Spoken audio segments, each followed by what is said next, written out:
اور یہ جو آج وقف بورڈ کا مسئلہ چلا ہوا ہے نا، یہ کوئی سیاسی مسئلہ نہیں، یہ دینی مسئلہ۔ اور قرآن و شریعت کا جب آپ مطالعہ کریں گے تو یہ بات روز روشن کی طرح عیاں ہو جائے گی کہ سب سے پہلے یوں تو عمر فاروق رضی اللہ عنہ نے خیبر کی جو زمین حاصل کی تھی وہ نبی علیہ السلام کی خدمت میں پورا باغ لا کر وقف کر دیا تھا، لیکن اس سے پہلے نبی علیہ السلام نے بھی وقف کیا، ابو بکر صدیق رضی اللہ عنہ نے بھی وقف کیا، صحابہ کرام نے بھی وقف کیا ہے، عثمان غنی رضی اللہ عنہ نے وہ بیر روما والا کنواں وقف کیا ہے، حضرت جابر رضی اللہ عنہ نے باغ وقف کیا، اسی طرح صحابہ، پھر تابعین، تبع تابعین، سلف صالحین سے یہ سلسلہ وقف کرنے کا چلا آیا۔ یہ شرعی اور خالص دینی معاملہ ہے۔ اور ہندوستان کے اندر جب مغلوں کی، نوابوں کی حکومت تھی تو اس دور میں مساجد اور مدارس کا جو بھی نظام چلتا تھا وہ وقف کی املاک کے ذریعے سے چلتا تھا، اور تنخواہیں وقف کی زمینوں سے جو پیداوار ہوتی تھی، جو باغات سے جو ثمرات نکلتے تھے، عمارتوں کا جو کرایہ آتا تھا، تجارتی مراکز سے جو آمدنی آتی تھی اس کے ذریعے سے دی جاتی تھی۔ نوابوں کے دور میں چندہ نہیں ہوتا تھا، یہ وقف چلتا رہا، اور ہر دور میں اس کے نظام کو شریعت کے اصول و ضوابط کے مطابق چلایا گیا۔ ہندوستان میں آزادی ہند کے بعد 1954 میں وقف کا باقاعدہ بورڈ بنا، پھر وہ قانون مزید ترمیم ہوتے ہوئے 1984 میں بھی ترمیم ہوئی، 1995 میں بھی ہوئی، پھر 2013 میں ہندوستان کے مائناز عالم دین امیر شریعت مولانا ولی رحمانی صاحب نے سابقہ وزیر اعظم منموہن سنگھ سے اور ان کی کابینہ کے کئی وزراء سے ملاقات کر کے وقف کے اندر کئی ترمیمات کروائی، اور جو بھی وقف کے اندر اصول و ضوابط رکھوائے گئے وہ شریعت کے عین مطابق رکھوائے گئے، جس پہ سارے علماء مطمئن ہو گئے کہ 2013 کا جو وقف کا ضابطہ بنا ہے وقف بورڈ کا وہ کامل و مکمل، وہ شریعت کے عین مطابق۔ اور جب یہ وقف کا مسئلہ شرعی مسئلہ ہے تو پھر اس کا نظام بھی شریعت کے مطابق چلنا چاہیے۔ علماء نے لکھا ہے کہ جو چیز وقف ہو گئی اپنی ملکیت سے نکل کے وہ اللہ کی ملکیت میں ہو گئی، پھر وقف کرنے والے کو بھی اس میں کسی طرح کا رد و بدل کرنے کا کوئی حق اور اختیار نہیں رہتا۔ پھر جس کو وقف کی، مثلا غلام قادر صاحب کی اہلیہ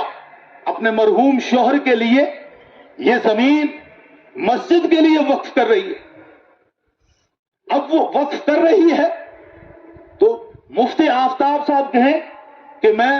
2 سال کے بعد میری سوچ بدل گئی، میں یہاں اسکول کھولنا چاہتا ہوں، اسکول کے کمرے بناؤں گا، تو انہیں یہ حق حاصل نہیں ہے۔ جس کو وقف کر دی، جو متولی ہے، کمیٹی کا سربراہ ہے، صدر ہے، محتمم ہے، اس کو اختیار نہیں۔ پھر جو اس سے استفادہ کریں گے، چاہے وہ مدرسے کے طلبہ ہوں، مدرسے کے جو اساتذہ ہوں یا دیگر عملہ ہو، وہ بھی اس کے اندر کسی طرح کا کوئی رد و بدل نہیں کر سکتے، کیونکہ یہ وقف کا نظام منزل من اللہ قانون سے چلتا ہے، اللہ کے نازل کردہ احکامات سے چلتا ہے، اللہ رب العزت کی نازل کردہ اور اتاری ہوئی شریعت کے مطابق چلتا ہے۔ اب جو انہوں نے ترمیم کی ہے، وقف ترمیمی بل 2024 لایا ہے، جس کو 2 اپریل کے اندر لوک سبھا کے اندر، 4 اپریل کے اندر راجیہ سبھا کے اندر، اور پھر 5 اپریل کو صدر جمہوریہ کے دستخط سے پاس کیا گیا ہے۔